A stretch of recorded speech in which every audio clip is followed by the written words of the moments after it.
Hello, my name is Leanne, and I am a Pearson Campus Ambassador for Lone Star College Tomball.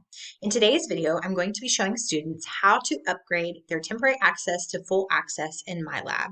So the first thing you'll want to do is go to pearson.com, log in with your student credentials, and go into My Courses. Then you will see a page very similar to this one where you will have each one of your course blocks for everything that you have registered for.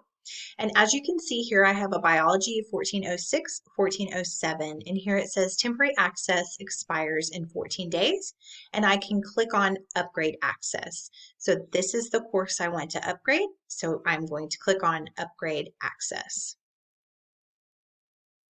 Then you will have a new page load, and I have an access code today, so I'm going to show you what that looks like. So I'm just going to click on access code.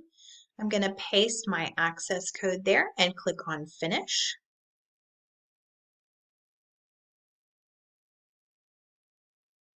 And there you go. It says you're all done and you have been registered for full access. There's one more thing I'd like to show you really quickly. You can go back to My Courses. And then I'm just going to go into my biology 1406, 1407 course one more time. And on the left-hand side, you can see some different options. There's a menu here. If you go into Pearson eText, you can click on that and you will see some other options here for students. You can sign up for Pearson Plus, which is an amazing app.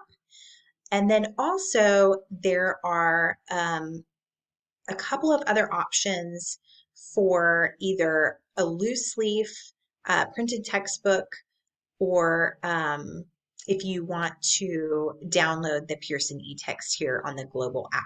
So I just wanted to make students aware of those other options that you have. But that concludes our video for upgrading from temporary to full access in MyLab. I hope this video was helpful. Thanks so much for watching.